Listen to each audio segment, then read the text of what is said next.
प्रणाम स्वामी जी। मेरा प्रश्न है कि ये कॉन्शियस और इंटेलेक्ट ये क्या है?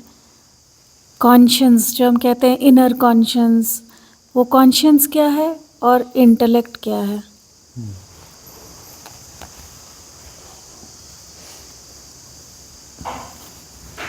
इंटेलेक्ट क्या है और कॉन्शियसनेस क्या है?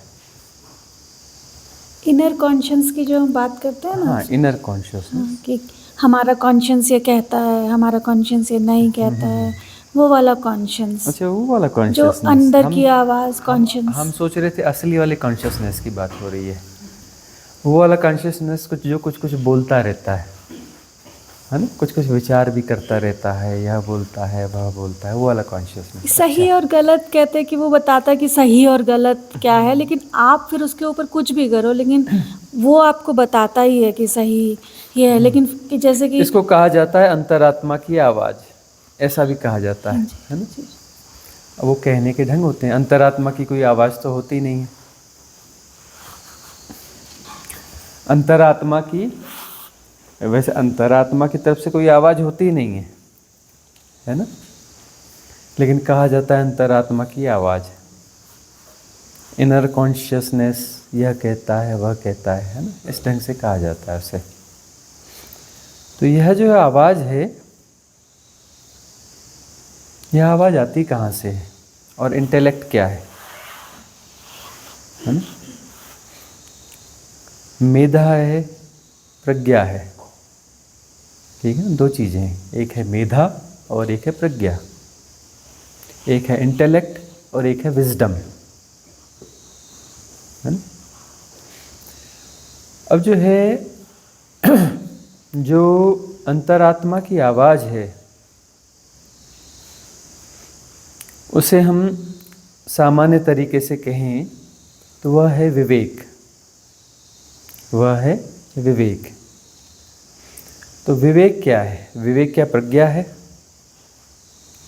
विवेक है प्रज्ञा और मेधा का जोड़। इसमें कुछ प्रज्ञा भी समाहित है और कुछ इंटेलेक्ट, मेधा भी समाई हुई है। हमारी जो इंटेलिजेंस है, तो वह दोनों समाई हुई है, तो वह है विवेक। तो विवेक जो है एक स्वाभाविक विवेक होता है भीतर, वह समय पर बताता है कि यह ऐसा होना चाहिए, वह बताता है कि कैसा होना चाहिए। अब वह बताता तो है कि कैसा होना चाहिए, लेकिन उस आवाज़ को हम बराबर सुनते नहीं हैं। क्यों नहीं सुनते हैं? क्योंकि इन्फ्लुएंस भी काम कर रहे होते हैं, ठीक है ना। इन्फ्लुएंस भी काम कर रहे होते हैं। तो इन्फ्लुएंस का प्रभाव यदि ज़्यादा है, इन्फ्लुएंस स्ट्रीम्स का प्रभाव यदि ज़्यादा है, तो विवेक जनित आवाज़ जो है वो दबी की दबी रह जाती है। भीतर से आती तो है, लेकिन उस पर निर्णय नहीं लेते। हमारा निर्णय जो इन्फ्लुएंस के आधार पर हो जाता है। अब वह जो आवाज़ आती है भीतर से, वह यदि प्रभावशाली हो, वह यदि प्रभावशाली हो तो प्रतिसंवेदन घटेगा। विवेक के पास यदि जोर है तो वह बोलेगा नहीं, वह कर वहाँ से कर गुजरेगा, हैपनिंग हो जाएगी, घट जाएगा।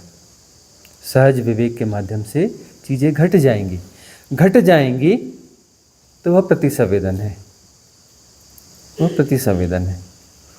और यदि इन्फ्लुएंस स्ट्रीम ज़्यादा हावी हैं तो विवेक की चलेगी नहीं, किसका जोर ज़्यादा है उस पर चलता है। तो उसका यदि जोर ज़्यादा नहीं है विवेक का, तब इन्फ्लुएंस जो है वो उसके पक्ष में मन चला जाएगा। मन कहाँ चला जाएगा? इन्फ्लुएंस के पक्ष में चला जाएगा। और इन्फ्लुएंस के पक्ष में यदि मन चला गया तो फिर जो है उस प्रकार से प्रतिक्रिया हो जाएगी। अंतरात्मा की आवाज़ या क्या इनर कॉन्शियसनेस की आवाज़, उसका जो है उसकी चलेगी नहीं, वह बात चलेगी नहीं, हम इस तरफ झुक जाएंगे। अब मन जो है इन्फ्लुएंस स्ट्रीम की तरफ ज़्यादा झुकता है, क्योंकि मन का बड़ा हिस्सा क्या है, सबकॉन्शियस माइंड है। और सबकॉन्शियस माइंड जो है पुराने जो भी पैटर्न्स हैं, एग्जिस्टिंग जो संस्कार हैं, उसके आधार पर वो चलता है। उसके सारी प्रतिक्रियाएं जो हैं उसके आधार पर है। और जो कॉन्शियस माइंड है, कॉन्शियस माइंड का अर्थ है कि वहाँ पर कुछ बैक में कुछ भी नहीं है, उसके बैक में कुछ भी नहीं है का अर्थ कोई भी पैटर्न नहीं है, कोई भी इस प्रकार के जो है इन्फ्लुएंसेस काम नहीं कर रहे हैं। तो उसके बैक में क्या है, उसके बैक में जो है बीइंग है, प्योर बीइंग है, क्योंकि वहाँ पर कोई विचलन नहीं है, बीइंग है पीछे। उसके पीछे साक्षी कह लो, आत्मा कह लो, अब वो सब शब्द तो करप्ट हो गए हैं, साक्षी शब्द भी करप्ट सा हो गया है, आत्मा शब्द भी करप्ट सा हो गया है। तो जो गहरे में समझ लो कि जो साक्षी है, आत्मा है, वह है उसके भीतर, उसके पीछे बैक में, और वो आपस में जुड़े हुए तो सब कुछ है। ऐसा तो कुछ भी नहीं है जो जुड़ा हुआ नहीं है, जुड़ा हुआ तो सब कुछ है। लेकिन फिर भी जो है उसमें पार्टीशंस हैं, होते नहीं है पार्टीशंस, लेकिन हैं। और यही लीला है, लीला यही है कि पार्टीशंस कुछ होते नहीं हैं, वह उसके होने का ढंग है ना। लेकिन वह होने के ढंग में ही एक पार्टीशन तो है, ना होते हुए भी है। और यह मिस्ट्री है, इसको इसी तरीके से ग्रहण करना पड़ेगा, इसका कोई और चारा भी नहीं है, कोई चारा भी नहीं है। उसका बैकग्राउंड जो है क्लियर है, पर सवाल है उसके पास वो स्पेस कम है। क्या? कॉन्शियस माइंड के पास में स्पेस कम है। और साधना के माध्यम से हम यह करते हैं कि कॉन्शियस माइंड का जो स्पेस है उसको बढ़ाने की कोशिश करते हैं, और सबकॉन्शियस माइंड के स्पेस को हम घटाने की कोशिश करते हैं। तो सबकॉन्शियस माइंड का स्पेस यदि घटता जाता है, कॉन्शियस माइंड का स्पेस यदि बढ़ता जाता है, तब जो है हम प्रतिसंवेदित ज़्यादा होते हैं, ज़्यादा प्रतिसंवेदित होते हैं। हम विवेक के साथ ज़्यादा अलाइन हो पाते हैं, विवेक के साथ ज़्यादा अलाइन हो पाते हैं। हमारी प्रज्ञा जो है वह जाग जाती है का अर्थ कि उस पर जो है राइट विजडम जो है, और जो उसमें इंक्लूडेड है वैसे मेधा उसका एक चरण है, मेधा के माध्यम से प्रकाशित हो जाती है। सम्यक मेधा, राइट इंटेलेक्ट के माध्यम से विजडम जो है प्रकाशित हो जाती है, वह प्रकाशित होती है, प्राणवान होती है, और उस प्रतिसंवेदन घटता है, प्रतिसंवेदन हैपनिंग है। और इन्फ्लुएंस के माध्यम से आप करते हैं, वो घटता नहीं है। इन्फ्लुएंस स्ट्रीम यदि हावी होगी तो आपसे करवा लेती है, वह हैकिंग है।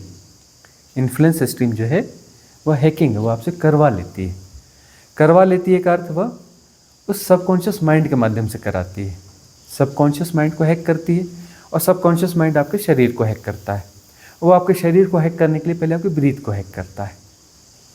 वो इन्फ्लुएंस जो है वह आपके सबकॉन्शियस माइंड के जो भी उससे संबंधित पैटर्न्स हैं उनको एक्टिवेट कर देगा। वह एक्टिवेट हो जाएंगे तो वो आपके ब्रीथ को हैक कर लेगा। वो आपके ब्रीथ को हैक कर लेगा तो फिर उसके बाद में आपके शरीर को भी वो ऑपरेट करना चालू कर देगा। और इस प्रकार से सब घट रहा है, यह सब घटता है। उसमें क्या हो जाती है, बेहोशी हो जाती है। मतलब जो कॉन्शियसनेस की बात करें तो वहाँ सब कॉन्शियसनेस है ना, बेहोशी, वहाँ बेहोशी होने लगती है, मतलब आप ऑपरेटेड हैं। और साधना कुल मिलाकर यह है सजगता को बढ़ाना है। सजगता को बढ़ाने का अर्थ है कि जो जैसा हो रहा है उसको हम जैसा का तैसा जानेंगे। जैसा का तैसा यदि हम उसे जानेंगे तो सब कॉन्शियस माइंड का पैटर्न है, ऐसे एक्टिवेट होता है, ऐसे हैक करता है, ऐसे वो पुराने वो जो बाहर के अदर इन्फ्लुएंसेस हैं उन इन्फ्लुएंसेस के कारण एक्टिवेट होता है। वो कैसे काम करते हैं पूरा मैकेनिज्म समझ में आता है। वो मैकेनिज्म समझ में जब आने लगता है तो हम जो है उसको कोऑपरेट करना बंद कर देते हैं। तब हमें समझ में आता है कि सारा मैकेनिज्म हमारे कोऑपरेशन से चल रहा है, हमारी फीडिंग से चल रहा है। वो सब सारी प्रक्रिया के लिए एनर्जी की ज़रूरत पड़ती है। वो एनर्जी हम उसे देते हैं, है ना। हमारा प्राण तत्व जो हैक हो जाता है, ब्रीद हैक होती है, प्राण तत्व हैक होता है ना। और यहीं से एनर्जी जो है, एनर्जी की जो डाइवर्जन है फीडिंग की, वो यहीं से डाइवर्ट होती है। अब क्रोध वाली श्वास आ गई, सबके पैटर्न है श्वास के ना, ब्रीथ के। क्रोध में अलग किस्म की सांस चलती है, लोभ में अलग किस्म की चलती है, काम वासना में अलग किस्म की चलती है। हर विकार के साथ उसके ब्रीथ का पैटर्न डिफरेंट होता है, तो उसे डाइवर्ट किया जाता है। इन्फ्लुएंस जो है किसके साथ मिल गया, उस पैटर्न के साथ मिल गया। वो पैटर्न क्या करेगा, ब्रीथ को हैक करेगा, हैक करके कहाँ डाइवर्ट करेगा, जहाँ उसका सेंटर है ना। 7 हैं चक्र, उसमें 6 चक्र हैं, उन 6 चक्रों को डाइवर्ट करेगा। 7वें में तो कर नहीं सकता, उसमें डाइवर्ट करेगा कि वह पैटर्न रिलेटेड कहाँ से है, वह विकार कहाँ पे एग्जिस्ट करता है, उसका केंद्र कहाँ पर है। वहाँ जा कर के वहाँ का अलाइनमेंट बिगाड़ेंगे, है ना। बिगाड़ेंगे का तो देखो, तो रिदम 2 होती है ना। वही चीज़ जो है रिदम में है तो प्रेम है, वही रिदम बिगड़ गया तो घृणा है ना। वही रिदम में है तो दान है, रिदम बिगड़ गया तो लोभ है। ठीक, वही चीज़ है, वही चीज़ जो है रिदम में है तो अभय है, और रिदम बिगड़ गई तो वही भय है। तो रिदम बिगड़ने पर वही चीज़ असहज हो जाती है, रिदम होने पर वही चीज़ सहज हो जाती है। तो इस प्रकार से ये सारी चीज़ें चलती हैं।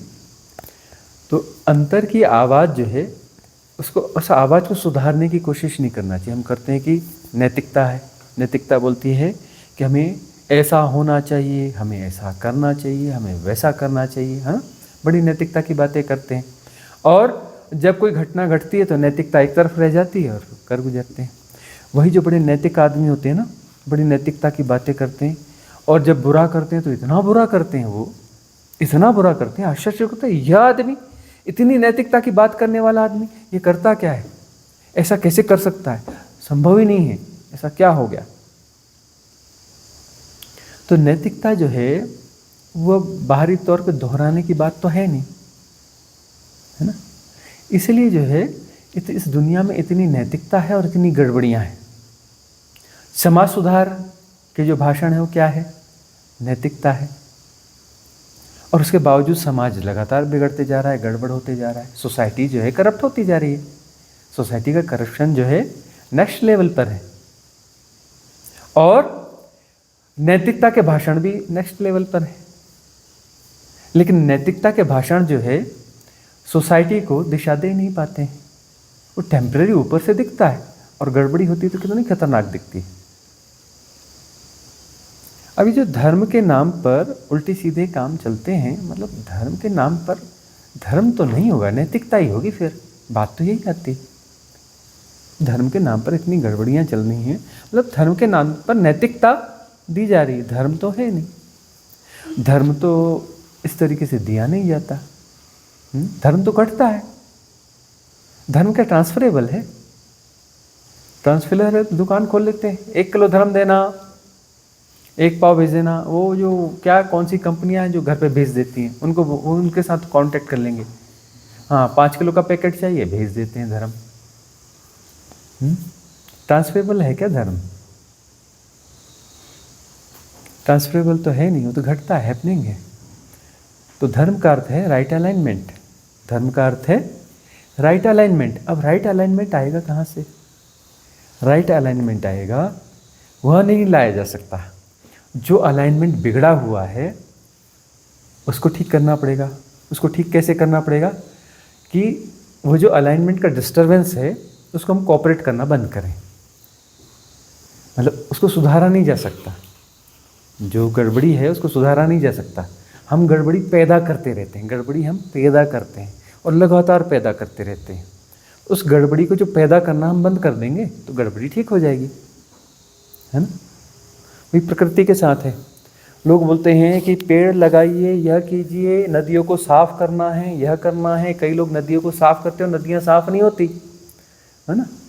पेड़ लगाते हैं और फिर भी जंगल घटते जा रहे हैं, है ना। यह है कि पेड़ों को नुकसान, जंगलों को नुकसान पहुंचाना बंद कर दो, आपकी ज़रूरत नहीं है। वो जो नेचर के पास है ना, आपसे ज़्यादा इंटेलिजेंस है, और थोड़ी नहीं, अनंत गुना ज़्यादा इंटेलिजेंस है। मतलब उसके सामने, नेचर के सामने आप मूर्ख हैं, आप गधे हैं, है ना। आप मूर्ख हैं, गधे का मतलब, क्योंकि आप जो है, आपका कहना है कि मैं यह हूँ, मैं नेचर का हिस्सा नहीं हूँ, मैं यह हूँ। आप नेचर से अपने को अलग मानते हैं, इसलिए आपके पास में जो है वह इंटेलिजेंस हो ही नहीं सकती, क्योंकि आप नेचर का हिस्सा नहीं है। और इंटेलिजेंस होती है किसके पास में? नेचर के पास में, और आप तो नेचर का हिस्सा है ही नहीं, तो आपके पास इंटेलिजेंस, राइट इंटेलिजेंस कहाँ से आएगा? हो ही नहीं सकता आपके पास में, है ना। फिर भी उसकी कृपा से थोड़ी बहुत नेचर का सपोर्ट रहता है, इसलिए थोड़ा बहुत इंटेलिजेंस काम करता है। वो उसी का गिफ्ट है, वो आपका नहीं है ना। वो भी उसकी कृपा है कि आप कहते हो आप नेचर नहीं हो, तब भी वो आपको पालती है, तब भी आपको कुछ इंटेलिजेंस दे ही देती है। कितनी कृपावान, इसलिए हम उसको कहते हैं माँ। प्रकृति माँ है ना। कितना भी बिगड़ैल बच्चा हो तब भी पाल पोस देती है ना। बिगड़ैल बच्चे को भी पाल पोस देती है, माँ है ना। माँ क्या करे, माँ तो अपना बिगड़ैल बच्चों को भी पाल पोस देती है, संभाल लेती है। अब जो है प्रकृति के पास में जो है राइट इंटेलिजेंस है, तो हम यदि प्रकृति को बिगाड़ना छोड़ दें, वो गड़बड़ी करना छोड़ दें, तो गड़बड़ी अपने आप को सुधार लेगी। सुधारने का काम लगातार चल रहा है।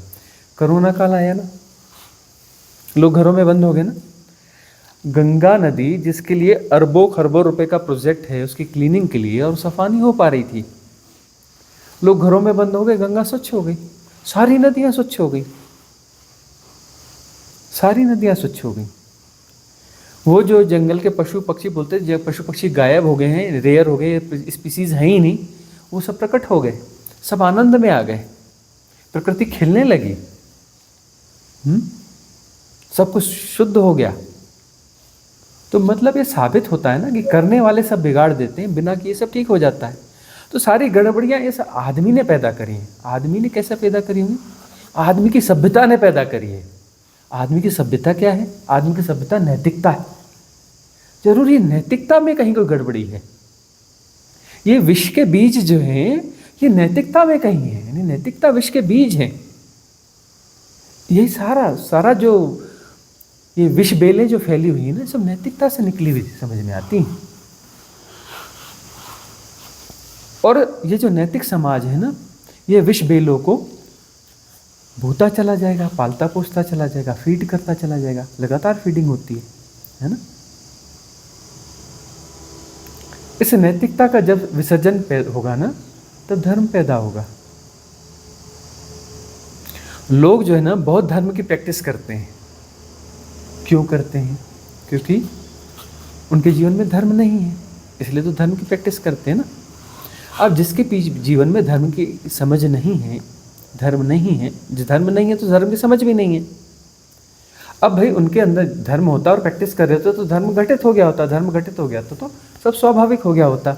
मतलब उनके जीवन में धर्म नहीं है और ना ही धर्म की समझ है, तो उनकी जो प्रैक्टिसेस है वो रॉन्ग प्रैक्टिसेस हैं। इसीलिए तो देखो ना, धर्म कहीं घटता हुआ दिखता नहीं है। कुछ रूट लेवल पे गड़बड़ियाँ हैं ना, रूट लेवल पे गड़बड़ियाँ हैं ना। हम इन्फ्लुएंस स्ट्रीम्स के माध्यम से डिसीजन लेते हैं, और इन्फ्लुएंस स्ट्रीम्स कहाँ से आती हैं?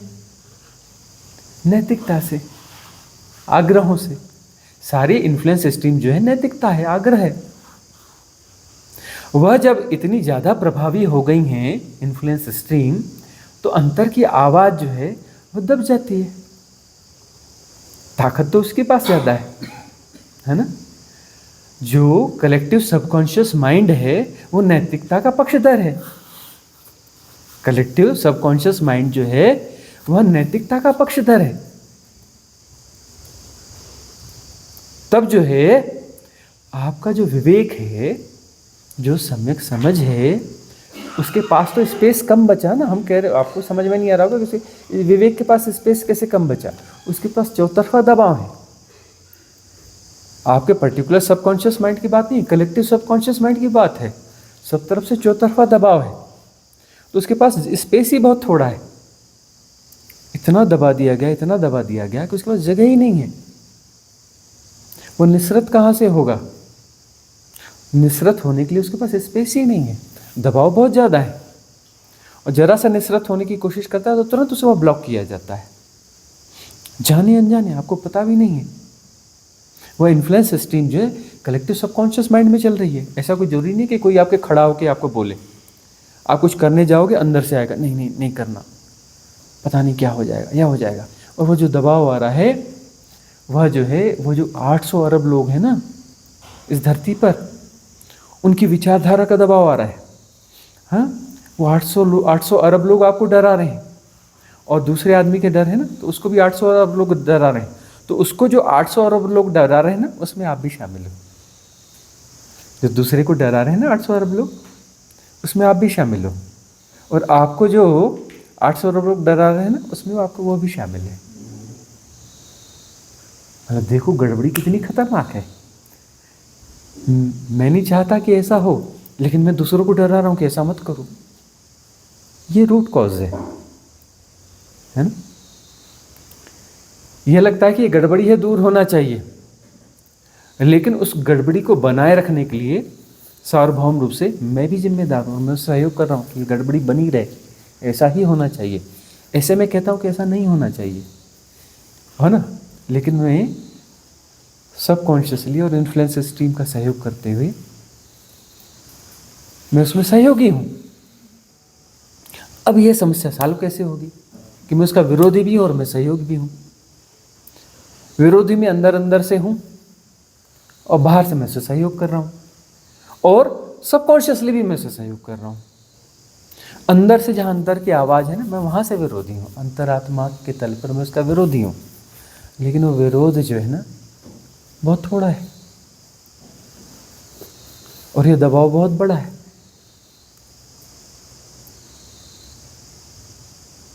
ठीक है ना। इसीलिए हम कहते हैं ना कम्युनिटी की जरूरत है, क्योंकि अब सचमुच में छलांग लेनी है ना तो कम्युनिटी की जरूरत है। क्यों? कि आपके पास अपनी जगह हो, 4-5 हज़ार एकड़, 10,000 एकड़ ज़मीन हो, अपने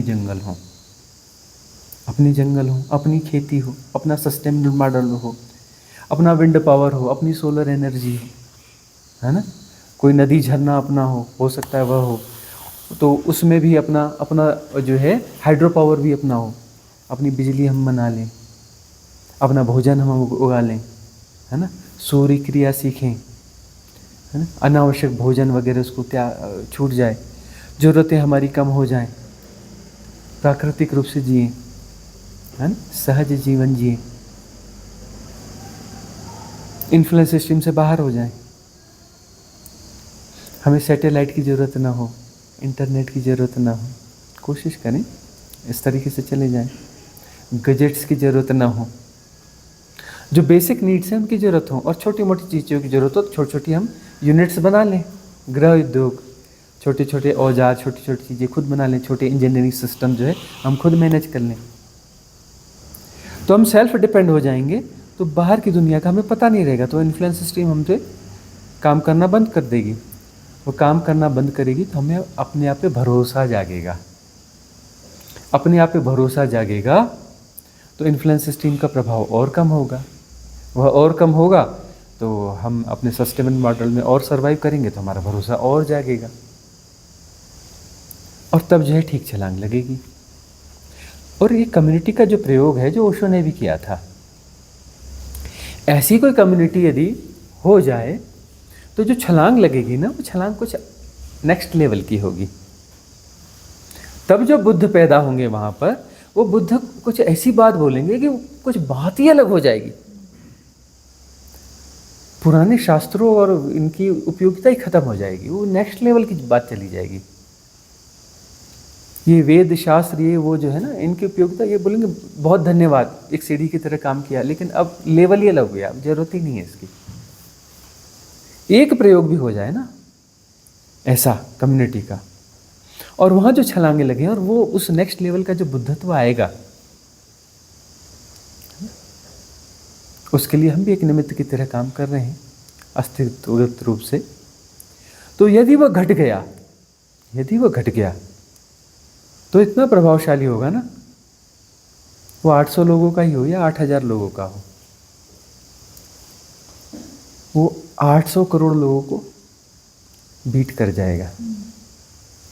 800 करोड़ लोग जो उनकी प्रैक्टिसेस है ना, उन प्रैक्टिसेस को हटा करके एक बड़ा स्पेस पैदा कर देगा।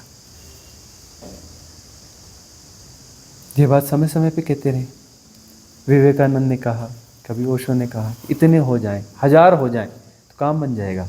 ओशो कहते थे 100 हो जाएं तो काम बन जाएगा। 100 चाहिए, 100 हो जाएं तो काम बन जाएगा। अब इन्फ्लुएंस सिस्टम वह तो नहीं थी, अब ज़्यादा खतरनाक हो गई, तो हम ना 1000 बोलते हैं ना 100 बोलते हैं। हम लोग वो 800 करोड़ 800 करोड़ बोलते हैं, तो हम कहते हैं वो करोड़ हटा दो, 800 हो जाए तो काम बन जाएगा। 800 हो जाए तो काम बन जाएगा। तो इन्फ्लुएंस सिस्टम इस टेक्नोलॉजी के सहारे बहुत खतरनाक हो गई हैं, बहुत खतरनाक हो गई हैं। विष बेले जो हैं नैतिकता में हैं, और नैतिकता क्या है? पाखंड। मैं कहता हूँ ऐसा नहीं होना चाहिए, और भीतर से चाहता हूँ मेरे को यदि ये चीज़ें मिल जाए, रिश्वत नहीं चलनी चाहिए।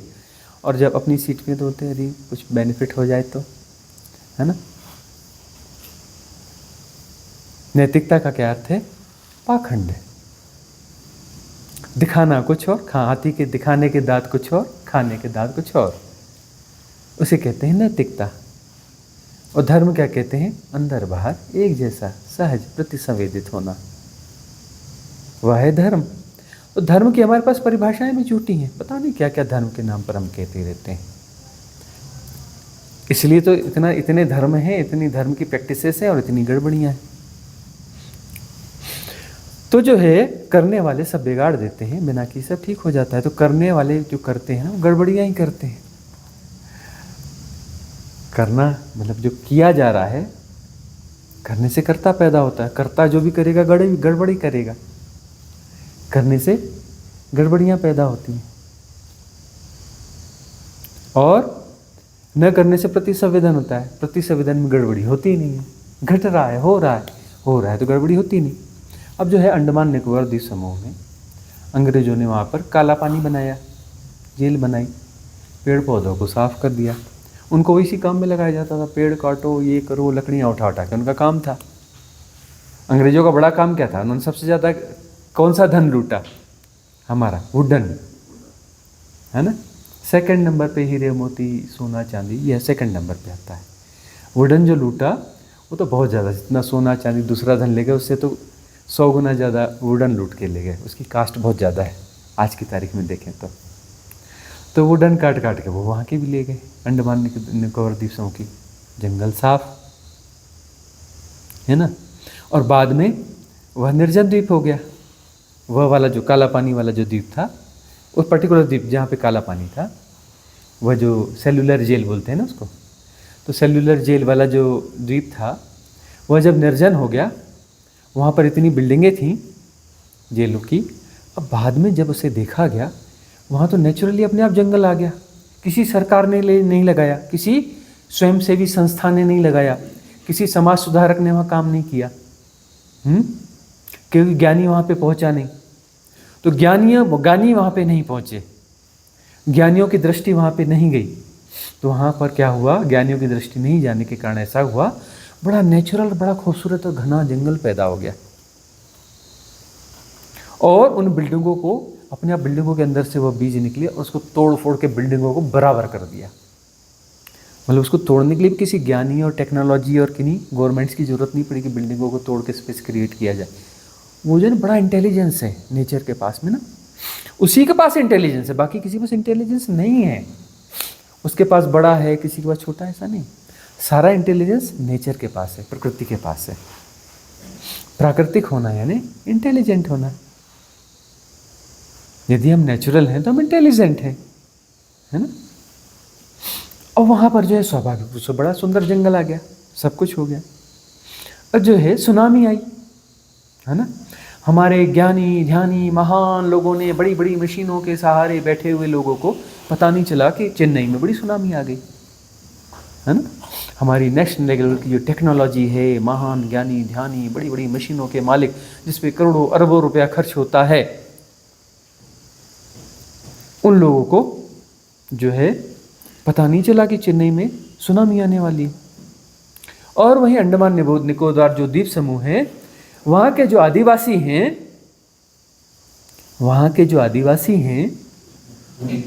आदिवासी नहीं, रियल आदिवासी। आदिवासी मतलब पैंट कोट पहनने वाला रियल आदिवासी नहीं है, वो तो हमारा भाई हो गया, हमारे जैसा बिगड़ैल हो गया, है ना। जो आदिवासी पढ़ लिख गया है वह आदिवासी नाम है, वो हमारा सगा भाई बंद हो गया है तो ऐसे सब सगे, लेकिन जो बाकी जो दिमागी रूप पे गड़बड़ियाँ थी ना कि वो अलग है वो अलग है, वो भी ख़त्म हो गई। वो हमारा पूरी तरह से एकदम निकट रिश्तेदार हो गया है। वो नाम का आदिवासी है, लेकिन वो हमारे ही जैसा है, हमारा सगा संबंधी, निकटवर्ती। अब वो जो है वो रियल आदिवासी वो दूर है, हमसे दूर है। वो भगवत्ता के करीब है, हमसे दूर है, हम भगवत्ता से दूर हैं। वह जो आदिवासी है वह भगवत्ता के करीब है, और हम जो हैं हम भगवत्ता से दूर हैं। जो पढ़ा लिखा आदिवासी वो हमारा रिश्तेदार है, सगा, वो भी भगवत्ता से दूर है ना। और वो हमारा दूर का रिश्तेदार है, जो रियल आदिवासी है हमारा दूर का रिश्तेदार है। क्यों? क्योंकि भगवत्ता के निकट है, हम भगवत्ता से दूर हैं, तो हमारा वो दूर का रिश्तेदार हुआ ना। तो वो जो है वहाँ पे सुनामी वहाँ भी आई भाई, इस तट पे आएगी उस तट पे भी आएगी, समुद्र में आई तो बीच में वो भी पड़ता है। तो वह जो है सुनामी आई तो पहले से ही अपना उन्होंने तैयारी चालू कर दी, भाई सुनामी आ रही है, इतने दिन बाद ऐसा करने का है, ठीक है। उनके पास भाषाएं कोई स्ट्रांग भाषाएं नहीं है, लेकिन वो कम शब्दों में ज़्यादा एक्सप्रेस कर लेते हैं, उनकी अभिव्यक्ति ज़्यादा है। वो अंदर से अपने संप्रेषण कर देते हैं, शाब्दिक संप्रेषण की जरूरत नहीं रहती, और उनकी बात पूरी तरह से अभिव्यक्त हो जाती है, ठीक से समझाई जाती है। हम ज़्यादा शब्दों में कम समझा पाते हैं, वो कम शब्दों में ज़्यादा समझा लेते हैं। भगवत्ता के करीब है ना, वो हमारे दूर के रिश्तेदार हैं, इसलिए हमारे निकट के रिश्तेदार नहीं कर पाएंगे, दूर के रिश्तेदार हैं क्योंकि भगवत्ता के करीब है। अब वो जो है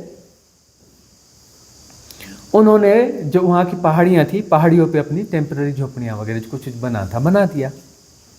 उन्होंने अपने जो ज़रूरी सामान थे वहाँ ले गए, अपने पशु ले गए वहाँ पे, अपनी मुर्गियाँ भी ले गए, मुर्गी भी नहीं छोड़ी उन्होंने, जो भी जानवर थे ये चीज़ वो सब लेके वहाँ पे हो गए। और बोले पिकनिक टाइम, पिकनिक करो। क्यों? बोले बड़ा सुंदर दृश्य होने वाला है। बच्चों को बताया कि क्या बड़ा मज़ा करना, बड़ा सुंदर दृश्य होने वाला है। और फिर अपना जो सुनामी आई, हे करके नाचते रहे, वह आनंद लेते रहे। सुनामी का क्या किया उन्होंने? आनंद लिया, खूब नाचे, बच्चों को दिखाया, खूब डांस किया, खूब मज़ा लिया। और उसके बाद सुनामी उतर गई तो उतरने के बाद जो है कुछ दिन बाद जैसे ही लगा कि हाँ नॉर्मल हो गया, वापस नीचे आ गए। अपने पशु पक्षी अपना जो भी उनके सबको लेकर के वापस आ गए।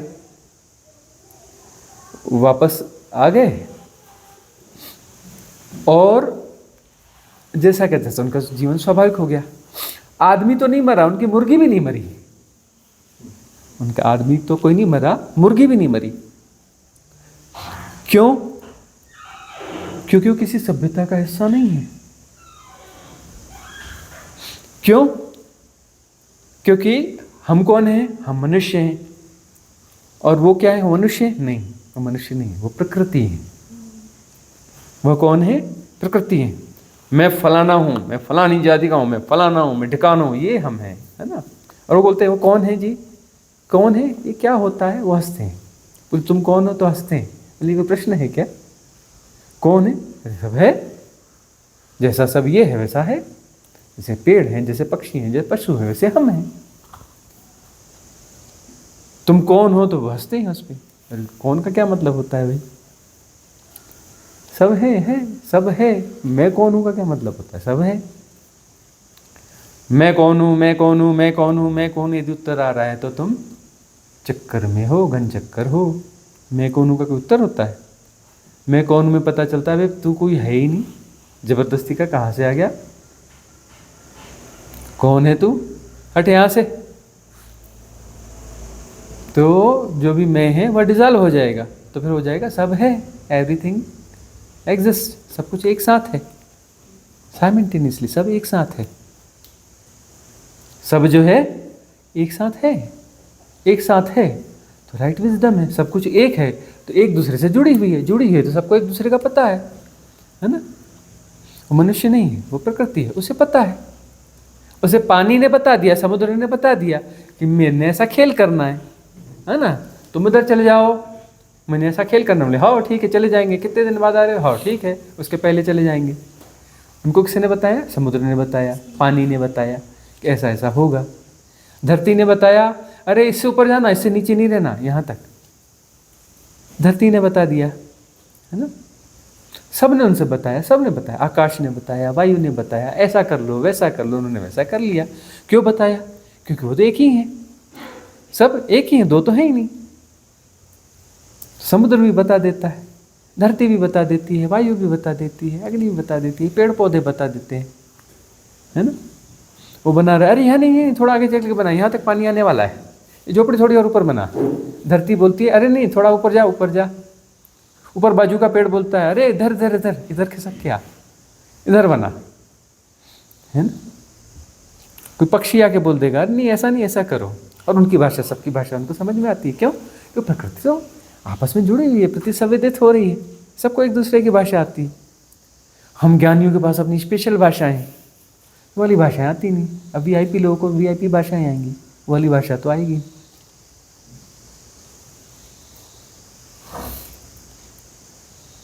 तो जो है राइट इंटेलिजेंस प्रकृति के पास है, और हम प्रकृति का हिस्सा है नहीं, हम प्रकृति के खिलाफ हैं। हमारा जीवन प्रकृति के खिलाफ है ना। हम कंक्रीट के जंगल के पक्षधर हैं ना, चौड़ी सड़कों के पक्षधर हैं ना। बीच में पेड़ आए तो हम काट देते हैं। चौड़ी सड़क ज़्यादा जरूरी है, पेड़ थोड़े ना जरूरी है। और पेड़ लगाएंगे तो कौन से लगाएंगे, हमारे इंटेलिजेंस के पेड़ लगाएंगे, लोकल स्पीसीज के पेड़ नहीं लगाएंगे हम, है ना। पूरा देश बर्बाद करके रखा है। पाइन लगाया है हमने, पाइन को बढ़ाया, पाइन के जंगल। यूकेलिप्टस लगाया जी हमने, हम इतने इंटेलिजेंट हैं। सागौन लगाया, टीक वृक्ष, हैं। कोई मिनिस्टर हमको बोल रहा था स्वामी जी आप काहे विरोध करते हो सागौन का, आपको पता नहीं सागौन की लकड़ी कितनी महंगी है, आप हमें डांटते रहते हो। हमने कहा तुझे पता है मूल्य कैसे तय होते हैं, तुझे पता है मूल्य कैसे तय होते हैं। बोले हाँ कैसे तय होते हैं, बताओ बताओ। मैं कहा उसके लिए खरीदने वाला और बेचने वाला लगता है, खरीदने वाला और बेचने वाला लगता है। अर्थशास्त्र की समझ है। बोले हाँ स्वामी जी बोल तो ठीक रहे हो, खरीदने वाला बेचने वाला लगता है, लेकिन इसका उससे क्या लेना देना।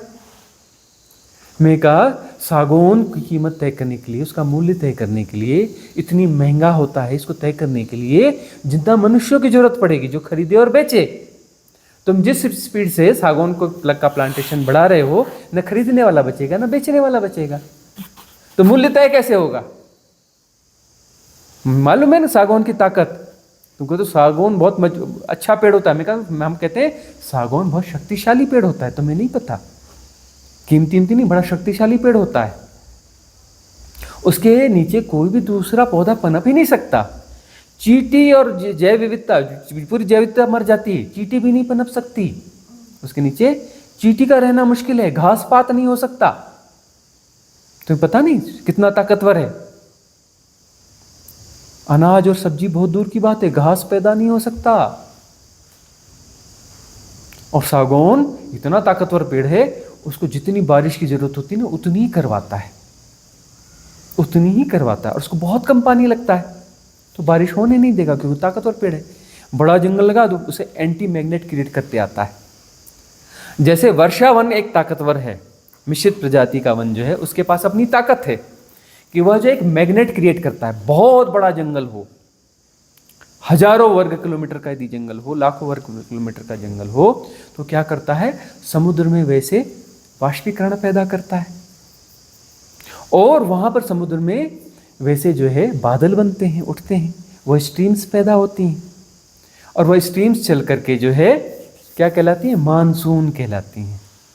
उस हिसाब से मानसून बनते हैं, उस प्रकार से चक्रवात बनते हैं, उस प्रकार से बारिश आती है।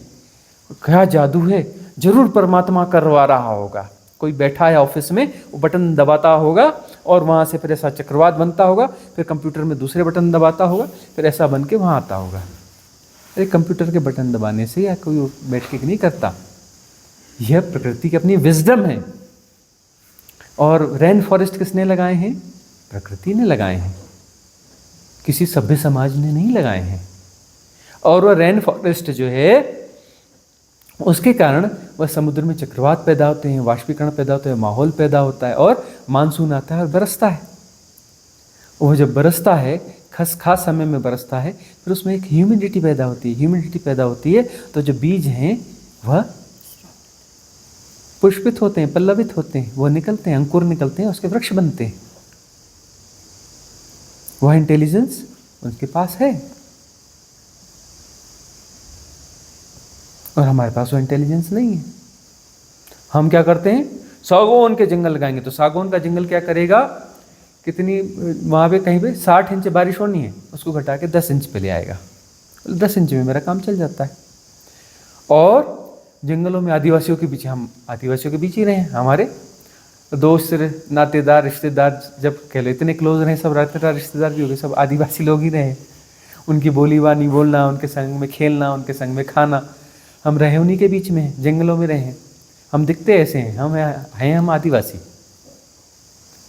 आदिवासी कैसे कि हम जंगलों के बीच में रहने वाले, प्रकृति के साथ में रहने वाले, किसी भी कुल में पैदा हुए हों, हम हैं आदिवासी, पैदा किसी भी कुल में हुए हों।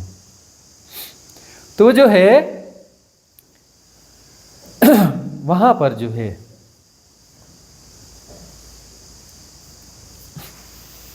बात कहाँ अटकी थी हमारी? सागौन पर।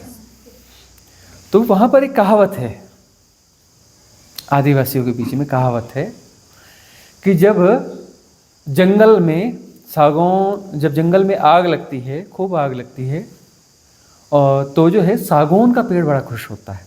और सागौन के जंगल में आग लगती है तो सागौन का जंगल गीत गाता है। सागौन का जंगल जो है खुश होता है, मगन हो जाता है और गीत गाता है। बड़ा आश्चर्य लगेगा। और उसके बाद में जो है आग लगने के कुछ समय बाद आप उस जंगल में जाएंगे तो ढेर सारे नए नए अंकुर फूटे हुए देखेंगे सागौन के। उसके बीज जो है इसमें फिर प्रस्फुटित होते हैं और सागौन का जंगल घना होने लगता है। तो सागौन के जंगल को आग चाहिए। उसके बीज ऐसे होते हैं कि आग लगने के बाद जो है फिर वह अंकुरित होते हैं। और ये स्पीसीज हमारे देश की स्पीसीज नहीं है, ये हम आयातित है, हमने बुलाए हैं। ऐसे बहुत सारी प्रजातियां हमने बुलाई हैं जो हमारा बहुत नुकसान कर रही हैं। मतलब हमारा विज्ञान, हमारे समझदार लोग जो है वो एक्चुअली समझदार हैं नहीं। हमारा जो भी विज्ञान है, हमारा जो वैज्ञानिक चिंतन है बहुत पिछड़ा हुआ है। और जब बहुत बुरा कर चुके होते हैं ना, तब समझ में आता है, वो भी विदेशी रिपोर्टों के आधार पर समझ में आता है ना। तब हमें समझ में आता है कि ये HF गाय नुकसान करती है। जब नुकसान कर चुके होते हैं अपना, तब हम कहते हैं HF गाय नुकसान करती है, जर्सी नहीं होनी चाहिए, जर्सी नुकसान करती है। बाद में समझ में आता है, और समझ में आता है तब भी हमारे देश में जर्सी गायें और HF गायें अभी भी हैं और बहुतायत यही हैं। देसी गायें बहुत कम मिलेंगी, ढूंढना मुश्किल है। समझ में आने के बावजूद ये हमारा इंटेलिजेंस है, ये हमारी व्यवस्थाएं हैं, ये हमारा सिस्टम है। समझ में आ गया बोलते हैं तो भी हम उसी को फॉलो करते हैं, ये हमारा इंटेलिजेंस है ना। और उन स्कैंडिनेवियन कंट्रीज, ब्राज़ील और बाकी देशों में जाकर देखो, वहाँ HF और ये गाय ढूंढना मुश्किल है। वहाँ तो अपराध है ये गाय पालना। वहाँ कौन सी गाय पाली जा सकती है? गिर गाय पाली जा सकती है, साहिवाल पाल सकते हो, सुरभि पाल सकते हो। ये वहाँ के नाम है स्कैंडिनेवियन कंट्रीज के। यहाँ की जो प्रजातियाँ हैं सारी प्रजातियाँ वहाँ मिलेंगी, ओरिजिनल वाली, मिक्स वाली नहीं मिलेंगी वहाँ पर, ओरिजिनल मिलेंगी और बहुतायत मिलेंगी। और जो डेयरी प्रोडक्ट का हब क्या है? कैपिटल कौन सा है? Scandinavian countries. हम थोड़े ना है, हम तो अपनी चाय के बराबर का दूध नहीं पैदा कर पाते, मतलब हमारी चाय में भी नकली दूध पड़ता है। बाकी प्रोडक्ट्स कहाँ से आते हो तो हमें समझ में आज तक नहीं आया। इतना पनीर बिकता है, इतना खोआ बिकता है, इतना दूध बिकता है, इतना चीज़ बिकता है, छेना बिकता है, छेने की मिठाइयाँ बिकती हैं, कहाँ से आती हैं? अरे जितना यहाँ कंजम्पशन होता है उसका 15 से 20% भी हम पैदा नहीं कर पाते, तो ये जो है 80-85% आता कहाँ से? कंजम्पशन तो हम कर रहे हैं और पैदा हमारे पास होता नहीं, तो हम खा क्या रहे हैं? वो है क्या, है ना? और ये रिपोर्टें हमारे पास हैं, लेकिन हम तब भी वही खा रहे हैं। ये हमारा सिस्टम है, ये हमारा इंटेलिजेंस है, ये हमारी व्यवस्थाएं हैं, है ना?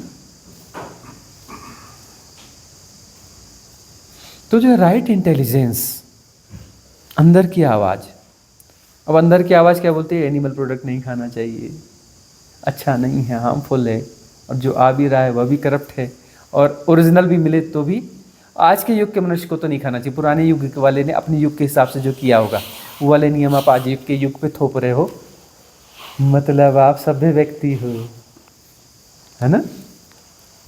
सभ्य व्यक्ति क्या बोलेगा कि वो तो इतने इतने खाते थे हमारे पुराने लोग, ऐसा ऐसा करते थे, वैसा ऐसा करते हैं, तो ये नियम आज के युग पे, आज की परिस्थिति पर चाहे कुछ भी होगा अभी भी लागू होगा। ये सभ्य समाज, सभ्य व्यक्ति ऐसा बोलेगा ना, ठीक है ना?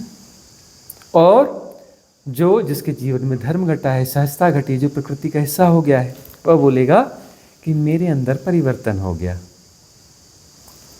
इस जीन्स के पूर्वजों ने खाया था, लेकिन मेरे अंदर की चीज बोलती है नहीं, मैंने नहीं खाना एनिमल फूड, डेयरी प्रोडक्ट मैंने नहीं खाना। यह क्या है? Right wisdom. राइट विजडम किसके पास होती है?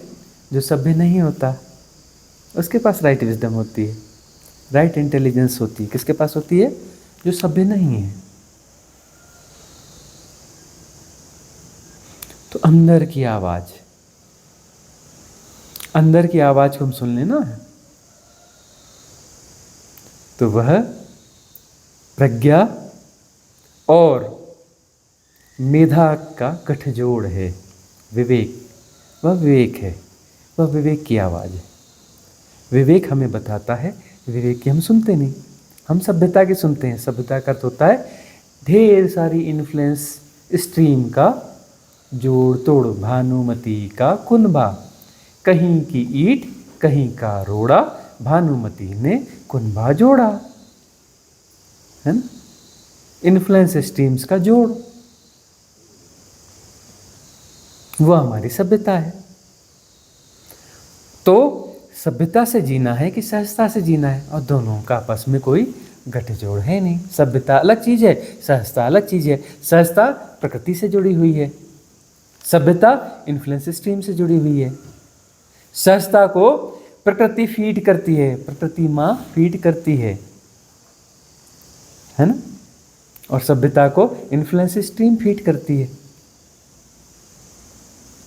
किससे जीना है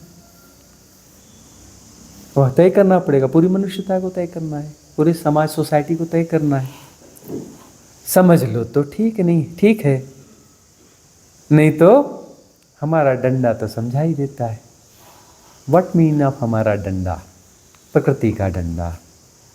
हमने क्यों कहा हमारा डंडा? क्योंकि हम प्रकृति हैं, हम आदिवासी हैं, है ना? हम एक ही हैं, दो तो हैं नहीं,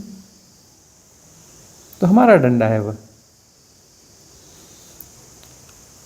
हम का मतलब यह थोड़ी है, हम का मतलब सारी प्रकृति है। तो हमारा डंडा चलता रहता है, समझा देगा। तुम पॉपुलेशन ज़्यादा पैदा कर रहे हो, कोई बात नहीं, मिटा देंगे, क्या लगता है, ला देंगे कुछ कुछ। छोटी छोटी सुनामियाँ देखी, बड़ी बड़ी ला देंगे। तुम्हारी मशीन पहले भी नहीं पकड़ पाई, अब भी नहीं पकड़ पाएगी, पकड़ भी लोगे तो क्या करोगे? हम थोड़ी बड़ी ला देंगे, ज़्यादा फास्ट ला देंगे, डंडा ऐसा घुमाएंगे कि बच नहीं पाओगे, हैं? ज़्यादा बड़े तूफान ला देंगे, क्या कर लोगे? क्या कर लेंगे तुम्हारी मशीनें, हैं? ज़्यादा बड़ी महामारी ला देंगे, क्या कर लोगे? सफाई कर देंगे। सफाई तो करनी है, झाड़ू ही तो लगाना है, आता है हमको झाड़ू लगाते, लगा देंगे, है ना? अब जो है ज़्यादा पॉपुलेशन होगी, सब लोग बड़ा ज्ञान बघाड़ते हैं, बड़े बड़े लेख आते हैं, बड़ा ज्ञान बघाड़ते हैं, पॉपुलेशन ही समस्या की जड़ है, फिर भी पॉपुलेशन बढ़ रही है। समझ में आ गया तो क्यों बढ़ रही है?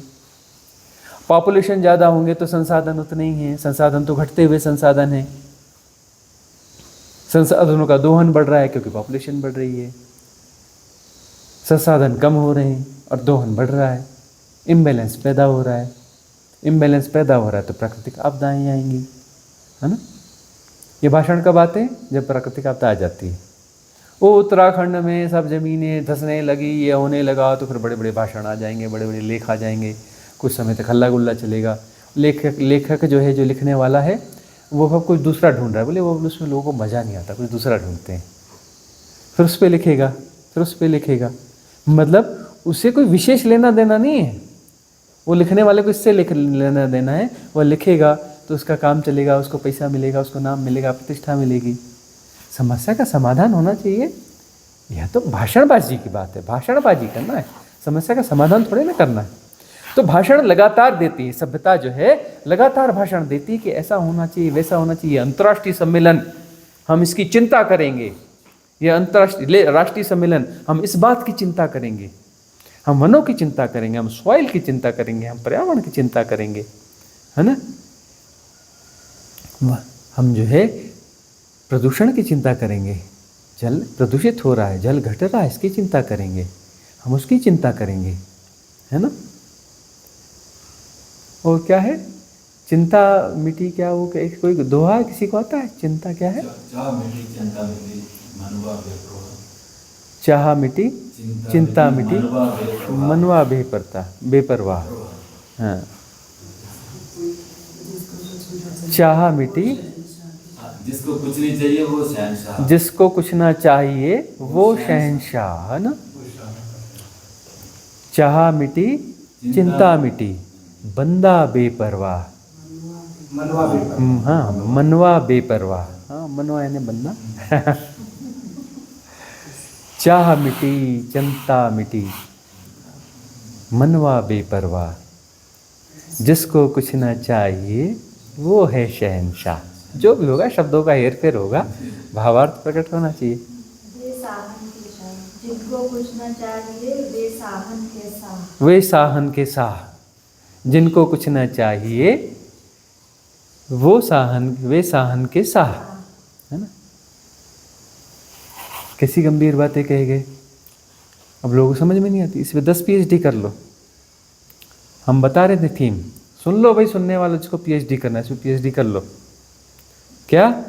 चाह मिटी, चाह गई चिंता मिटी, चाह गई चिंता मिटी बंदा बेपरवाह, जिनको कुछ न चाहिए वे साहन के साह, जिनको कुछ न चाहिए वे साहन के साह। यही तो सिखा रहे हैं, और क्या सिखा रहे हैं?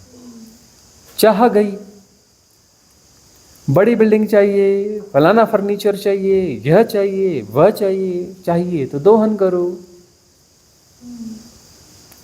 फर्नीचर चाहिए तो पेड़ काटो, तभी तो फर्नीचर आएगा। वुडन हाउस चाहिए तो पेड़ काटो। बड़ी बिल्डिंग बनानी है, जगह साफ करो, वहाँ के पेड़ काटो। ओ पत्थर खोदो, पत्थर लगेगा। वो सीमेंट वाला बोलेगा नहीं हमको ये खोद के निकालना है। लोहा लगेगा, उसके लिए खोदो, जहाँ खोदोगे वहाँ जंगल पहाड़ हैं, नहीं जंगल नहीं चाहिए, पहाड़ नीचे खोद के लोहा निकालो। यह बनेगा, यह मिनरल चाहिए, यह खोदो, यह खोदो, यह खोदो, यह बिगाड़ो, यह करो। ये क्या, इसको क्या कहते हैं? उपभोक्तावादी संस्कृति। गाड़ी चाहिए, यह चाहिए, सब चाहिए तो प्रकृति से तो दोहन लोगे, सब प्रकृति से तो लोगे, दोहन बढ़ाओगे, है ना? दोहन बढ़ाओगे, बोलोगे नहीं गाड़ी है तो मुझे चौड़ी सड़क चाहिए, सरकार को बोलोगे चौड़ी सड़क चाहिए तभी वोट देंगे। ठीक है, चौड़ी सड़क बनाते हैं, कितने पेड़ आ रहे हैं? 10 लाख पेड़ काट दो, चौड़ी सड़क लाओ तुरंत, 10 लाख पेड़ तुरंत काटो, चौड़ी सड़क बनाओ, है ना? तो चाह है तो दोहन ज़्यादा होगा। चाह गई मतलब अब अपरिग्रह, अरे क्या करना है, काफ़ी है, अरे इतने बड़े घर की क्या ज़रूरत है, छोटी मोटी हट बना लो, गाड़ी वाड़ी, अरे कहाँ मतलब है इधर उधर का। परिग्रह कम कर दो, कम में जीना शुरू करो, मतलब उपभोक्तावादी संस्कृति के खिलाफ चले जाओ। सभ्यता कहती है उपभोक्तावादी संस्कृति चाहिए, तभी तो इकोनॉमी बूस्ट करेगी। इकोनॉमी बूस्ट होगी तब तो अपना काम चलेगा। इकोनॉमी को बूस्ट करने के लिए क्या चाहिए, है ना, विकास चाहिए। विकास का मतलब ज़्यादा बिल्डिंगें बनना चाहिए, ज़्यादा कुछ होना चाहिए। वो बोलेगी यह खरीदो, वह खरीदो, वह खरीदो, वह खरीदो। जितना तुम खरीदोगे उतनी इकोनॉमी बूस्ट होगी, उतना प्रकृति का दोहन होगा, उतनी प्रकृति बर्बाद होगी। यह सभ्यता समझाती है ना। सभ्यता को कौन इन्फ्लुएंस स्ट्रीम्स फीड करती है? इन्फ्लुएंस स्ट्रीम उपभोक्तावादी है ना, बाजारवादी है, बाजारवाद, पूंजीपतिवाद। हम कम्युनिस्ट के समर्थन नहीं है, कम्युनिस्ट के खिलाफ हैं। कम्युनिज्म गड़बड़ चीज है, हम उसके समर्थन में नहीं हैं। तो अब जो है एक सहज संस्कृति है ना। सहज संस्कृति क्या कहती है? चाह गई तो चिंता भी गई। जब चाह नहीं रही तो चिंता किस बात की? चाह है तो जंगल नहीं है, पानी सूख रहे हैं, पानी के लिए लड़ाई लड़नी है, पानी के लिए युद्ध लड़े जाएंगे, पानी के लिए सब होगा। चाह नहीं होगी तो जंगलों में हमको डिस्टर्ब करना बंद कर देंगे, जंगल अपने आप उग जाएंगे। प्रकृति को उगाते आता है, तुम्हारी ज़रूरत है ही नहीं, तुम्हारे डिपार्टमेंट की ज़रूरत ही नहीं है। तुम्हारे विभिन्न डिपार्टमेंट जो जंगल को बढ़ाने के लिए बनाए गए हैं, जंगल को संरक्षित और संवर्धित करने के लिए बनाए गए हैं आपके डिपार्टमेंट। और यह हमें पता है कि डिपार्टमेंट लगातार संरक्षित है और लगातार संवर्धित हो रहा है। कौन? डिपार्टमेंट की बात कर रहे हैं। जो डिपार्टमेंट वनों को बचाने के लिए लगाया गया है, वनों को संरक्षित और संवर्धित करने के लिए बनाया गया है, वह डिपार्टमेंट संरक्षित है पूरी तरह से। आप उनके खिलाफ कुछ नहीं कर सकते, आंदोलन कर देंगे। और वह संवर्धित हो रहा है, उसमें लगातार पोस्टिंग बढ़ रही है, लगातार नए नए पोस्ट लगाई जाएगी। केवल जंगल ज़्यादा कट रहा है, और ज़्यादा भर्ती करो, और ज़्यादा भर्ती करो। उनका बजट भी लगातार संवर्धित हो रहा है और जंगल लगातार संकुचित हो रहे हैं। यह बढ़ते जा रहा है, वह घटते जा रहा है। इसे बोलते हैं व्युत्क्रमानुपात। क्या बोलते हैं? व्युत्क्रमानुपात। जिस चीज़ के लिए आपने यह डिपार्टमेंट बनाया और डिपार्टमेंट की संख्या बढ़ा रहे हैं, ताकत बढ़ा रहे हैं, फंडिंग बढ़ा रहे हैं, कार्यक्रम बढ़ा रहे हैं, तरह तरह के अभियान चला रहे हैं, हाँ, जगह जगह के चेतना वाले अभियान चला रहे हैं, मोटिवेशन प्रोग्राम चला रहे हैं, सब कर रहे हैं, और ये सब एक्सपांड हो रहा है और जंगल संकुचित हो रहा है। मतलब आप पूरी तरह से गलत हैं, साबित हो रहा है। आपके बेसिक्स से गलत है। हम कहते हैं कितने बेसिक्स गलत होंगे? 100 में 100। हम आपको 1 नंबर भी नहीं दे सकते। क्यों देंगे भाई? प्रमाण है। हाथांगन को आरसी क्या, पढ़े लिखों को फारसी क्या। हमारा कॉमन सेंस कहता है। हम सभ्य समाज के इन्फ्लुएंस स्ट्रीम वाले मेंबर नहीं हैं। हम जो है प्रकृति हैं, प्रकृति का हिस्सा नहीं है, हम प्रकृति ही हैं। हम आदिवासी हैं। हम क्या कहते हैं कि आप गड़बड़ हो, गलत हो, आपकी सारी योजनाएं गड़बड़ है, गलत है, आपका इंटेलिजेंस है ही नहीं, इंटेलिजेंस इसको बोलते ही नहीं है। अब ये जो है, यदि चाह गई, आपने प्रकृति का दोहन करना बंद कर दिया, प्रकृति अपने आप को खुद संवार लेगी। उदाहरण है अंडमान निकोबार के देशों, अमेजॉन के जंगलों को जो है, अमेजॉन के जंगलों को कितना नुकसान पहुंचा रहे हैं अभी, है ना। क्योंकि चाह बढ़ गई, चाह बढ़ गई, तब चिंता बढ़ रही है कि अब वो जो हार्ट है जहाँ से ऑक्सीजन मिलता है वही जा रहा है, अब क्या होगा, क्या होगा, क्या होगा। दूसरा उगा लेंगे, पहले झाड़ू लगा लेते हैं, फिर दूसरा आ जाएगा। कचरे को साफ कर देते हैं, वहाँ नए पौधे निकल आएंगे। 800 अरब है ना कचरे में, 800 अरब कचरा है ना, 400-500 अरब को साफ कर देंगे, झाड़ू लगा देंगे। जैसे कचरा साफ होगा, जंगल वापस उगाएगा, है ना। खरपतवार ज़्यादा होगी, खरपतवार हटा देते हैं। 800 करोड़ हो गई ये खरपतवार, साफ कर देंगे, है ना। अब जो है यदि चाह गई तो वन अपने आप आ जाएंगे। कोरोना काल में प्रकृति ने दिखा दिया, हमारे पास राइट विजडम, राइट इंटेलिजेंस है, राइट विजडम है, हमें सब समझता है क्या कैसा करना है। तुम्हारी किसी स्कीम की हमको कोई ज़रूरत नहीं है, बस तुम बीच में आना छोड़ दो, क्योंकि तुम हमारा हिस्सा तो हो नहीं। तुम सभ्यता के वो हो, क्या हो, नुमाइंदे हो, है ना। तुम तथाकथित रूप से कोई मनुष्य हो, हम सोचते थे तुम प्रकृति हो, हमने तुम्हें पैदा किया। हम एक दूसरे को अन्योन्याश्रित व्यवस्था चलती है, प्रकृति का मतलब है सब एक दूसरे पे डिपेंडेंट हैं, वो व्यवस्था है। तुम कहते हो नहीं नहीं हम किसी पे डिपेंडेंट नहीं, हम तुम्हारा दोहन करेंगे। तुमने अपनी अलग सत्ता की घोषणा कर दी है, तो तुम तो हमारे सदस्य हो नहीं। और उन्होंने दिखाया कि देखो हमारे पास इंटेलिजेंस है, तुम बीच में आना छोड़ दो, हम सब ठीक कर लेंगे। तुम्हारे करने से सब बिगड़ रहा है, करने वाले सब बिगाड़ देते हैं, बिना की सब ठीक हो जाता है। तो इन्फ्लुएंस सिस्टम कहती है कि कुछ करो ना, कुछ करो ना। वो इंश्योरेंस सेक्टर में हम एंगेज में थे, तो उसमें एक जनरल इंश्योरेंस का भी होता है। तो एक अधिकारी था हमारा वो जो है, जो भ्रष्ट अधिकारी होते हैं ना, वो आता था और व्यापारी इंश्योरेंस कराते थे और करवाना पड़ता था, मशीनरी है ये, इंश्योरेंस करवाते थे। तो आता था प्रीमियम लेने के लिए, बोलता था हाँ बोले 5 साल हो गया आपको, आप हमेशा प्रीमियम देते हो। वो अलग लैंग्वेज का बंदा था, 5 साल हो गया आपको, बोलता था, और कुछ हुआ नहीं अभी तक। अरे कुछ करो ना बाबा, कुछ करो ना, ऐसा बोलता। अरे कुछ करो ना, अरे कुछ करो ना, आप कुछ करो ना, मतलब अरे कुछ क्लेम तो करवाओ, हमको भी कुछ हिस्सा दो, तुम भी बेनिफिट लो, तुम तो पैसा भरे जा रहे हो, कुछ करो ना। उस समय प्राइवेट कंपनियां नहीं हुआ करती थी, कुछ करो ना तो वो जो सभ्यता बोलती कुछ करो ना, कुछ करो ना, बिल्डिंग बनाओ ना, और बिल्डिंग बनाओ, और गाड़ी खरीदो, कुछ करो। वो कर करके सब बिगाड़ दिया, करने वालों ने सब बिगाड़ दिया।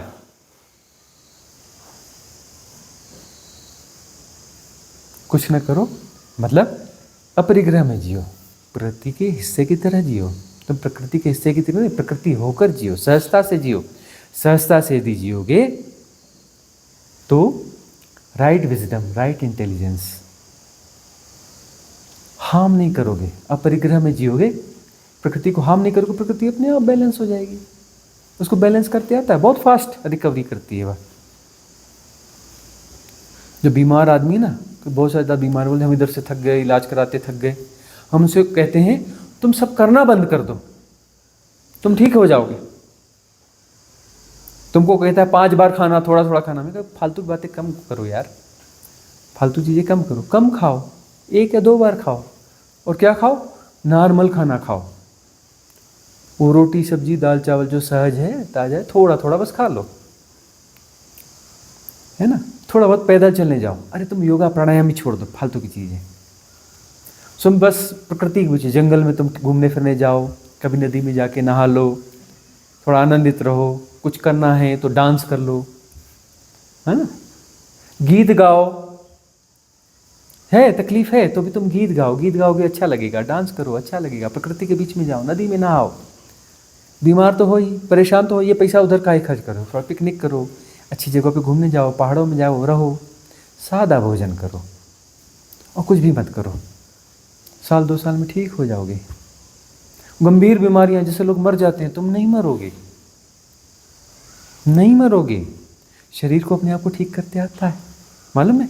लीवर यदि 15% भी काम कर रहा है आपका, अपने आप को ठीक कर लेगा। डेयरी प्रोडक्ट छोड़ दो, चिकनी चीज़ें खाना छोड़ दो, बार बार खाना छोड़ दो, फालतू की चीज़ें खाना छोड़ दो, रोटी सब्जी दाल चावल सीधा सादा वाला खा लो, कम मात्रा में खाओ, लीवर पे बोझ कम डालो, कम बार खाओ। इन्फ्लुएंस सिस्टम बोलती है 5 बार खाओ, थोड़ा थोड़ा खाओ। हाँ, हमारा आयुर्वेद कहता है एक बार योगी, 2 बार रोगी, 3 बार 2 बार भोगी, 3 बार रोगी। 1 बार योगी, 2 बार भोगी, 3 बार रोगी, 5 बार वाला महारोगी।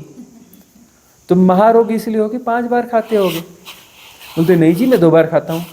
अरे तुमने थोड़ी देर पहले नमकीन खाया था, नमकीन खाया था, कोई खाना थोड़ी ना खाया था। ओ मैंने उस समय पहले थोड़ा बिस्किट खा लिया था, खाना थोड़ा ना, खाना तो मैं सिर्फ 2 बार खाता हूँ। और क्या, वो तो चाय पी थी, चाय थी, वो तो दूध पिया था, वो तो फलाना किया था। आप वो गिनते हो ऐसे तो मैंने 20 बार खाया है, 20 बार मैं थोड़ी ना खाता हूँ। मैंने तो सिर्फ 2 बार खाया, 2 मील लिया। और शरीर को 2 बिस्किट डाल दो, शरीर बोलता है 1 मील आया कंप्लीट। 2 बिस्किट डाले तो शरीर बोलता है मील आया। सारे एंजाइम्स तुरंत छोड़ देगा, है ना, सारी प्रोसेस स्टार्ट कर देगा। भले तुमने 2 बिस्किट डाले हो, उसकी पूरी कंप्लीट प्रोसेस चलाएगा, प्रोसेस पूरी कंप्लीट चलाएगा। और जो है उसको 6 घंटे एंगेज रहना पड़ेगा। 6 घंटे की इमरजेंसी दे दी। अब 6 घंटे की उसे इमरजेंसी दे दी है, 1 घंटे बाद बोलते हैं ये भी खा ले। वो बोलते हैं कंफ्यूज, एंजाइम्स कहाँ से लाऊं, वो तो एंगेज है, एंजाइम्स तो मेरे एंगेज है। इंटेस्टाइन वो तो वो दूसरी तरफ फंक्शन करी, इसको कैसे करूं, अलग अलग स्टेज है इसकी, ये फूड अलग स्टेज का, वो अलग स्टेज का, इसको कैसे मैनेज करूं, कंफ्यूज, क्या करूं। वो अपना धीरे से खिसक के उधर गया, तब तक दूसरा, अब ये पेंडिंग में पड़ा है तो सड़ रहा है तो विष हो गया, तीसरा डाल दिया, फिर वो अंदर सड़ते रहेंगे, सड़ के बोलेंगे क्या हो गया, कई किस्म की बीमारी हुई, आंतें सड़ने लगी, कहीं कुछ होने लगा, लीवर खराब होने लगा, किडनी में प्रॉब्लम आने, दुनिया भर की चीज़ें। ये क्या बोलते हैं, अपेंडिक्स हो गया, कहीं कुछ हो गया। बार बार खाओगे तो सब होगा। कंफ्यूज पे कंफ्यूज कर रहे हो, मतलब तुम इन्फ्लुएंस स्ट्रीम वाले वो हो, वो बोलेंगे तो कानूनी प्रॉब्लम हो जाएगा, है ना। तुम स्ट्रीम, इन्फ्लुएंस स्ट्रीम वाले वो हो, उसके मेंबर हो, है ना, उस स्ट्रीम के मेंबर हो, है ना, उससे प्रभावित हो, नाचते हो, नचाती है इन्फ्लुएंस स्ट्रीमर, तुम नाचते हो, इसीलिए ये प्रॉब्लम है। इसीलिए तुम्हारा मेडिकल स्टोर जो है ना एलोपैथी वाला, वहाँ पे खाता चलता है उधार वाला, हर महीने तनख्वाह लेकर के उसको जाके पेमेंट करके आते हो। हमने पुराने लोगों से सुना था, हाँ वो मेडिकल स्टोर था वहाँ, हम 2 साल पहले गए थे, वो उसको जो है 25 पैसे दे करके गोली खरीदी थी 2 साल पहले। तुम तो हर महीने जाके वहाँ पेमेंट देते हो, वहाँ तो खाता चलता है तुम्हारा उधार का। जरूर तुम इन्फ्लुएंस स्ट्रीम के मेंबर हो।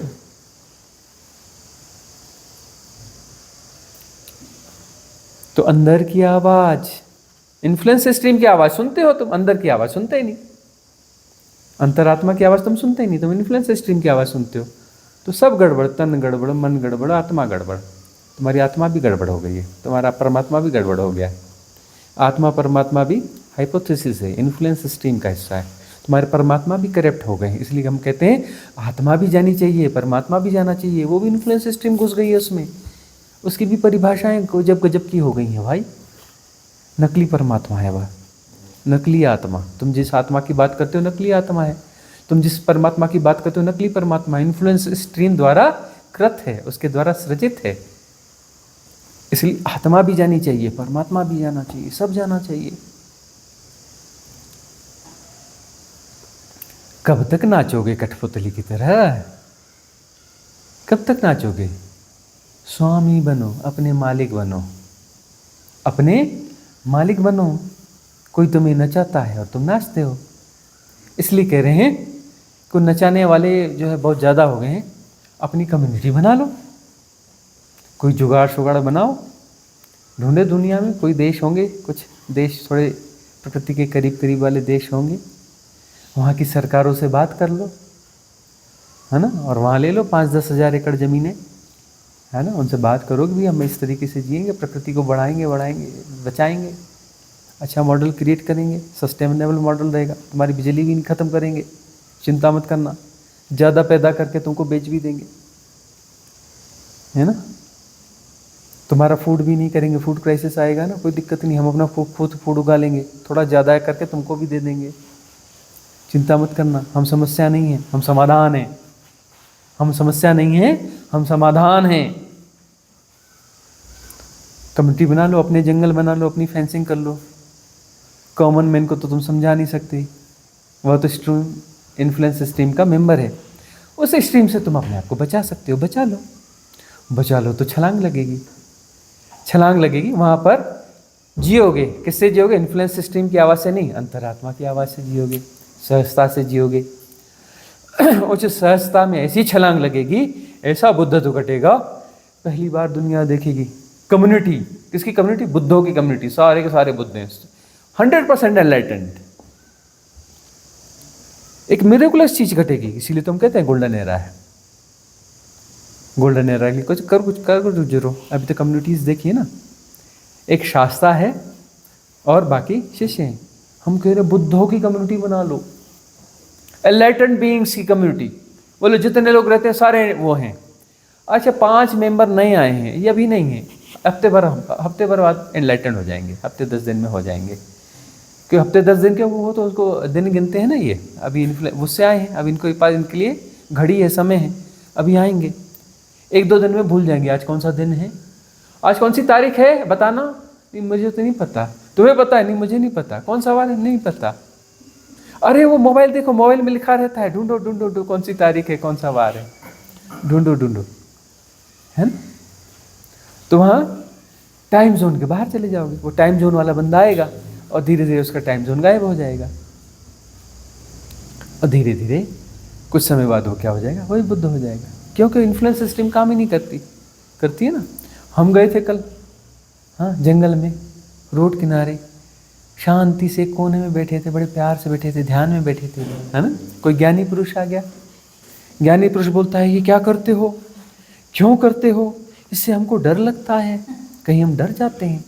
अच्छा, कोई व्यक्ति सड़क किनारे, एकदम किनारे में, जिससे कि ट्रैफिक को कोई प्रॉब्लम नहीं हो रहा है, चुपचाप शांति से आंख बंद करके बैठा है, उससे तुम डर जाते हो? तुम इतने ज्ञानी व्यक्ति हो, तुम डर जाते हो आंख बंद करके बैठे हुए लोगों से, हैं? तो इन्फ्लुएंस स्ट्रीम तो सब जगह है, ज्ञानी पुरुष सब जगह है। ज्ञानियों से और ज्ञान से अपने आप को बचाना है। कम्युनिटी का मतलब सारे ज्ञान से और सारे ज्ञानियों से अपने आप को बचा लेना। ज्ञानियों से मुक्ति चाहिए, ज्ञान से मुक्ति चाहिए, प्रकृति चाहिए, प्रकृति प्रदत्त संवेदना चाहिए, प्रकृति प्रदत्त प्रति संवेदन होना चाहिए, प्रकृति सम्मत विवेक से जीना है, ज्ञान से नहीं जीना है, प्रकृति सम्मत विवेक से जीना है ना। तब जो है समुद्र बोलता है जाओ जाओ आगे जाओ, मैं ऐसा करने वाला हूँ। धरती बोलती थोड़ा और ऊपर, यहाँ तक पानी आने वाला है, हैं? पेड़ बोलता है थोड़ा ऐसा, हाँ, सब बताते। पक्षी बोलता है ऐसा कर लो, हवा बोलती है ऐसा कर लो, वो बोलता है ऐसा कर लो, है ना।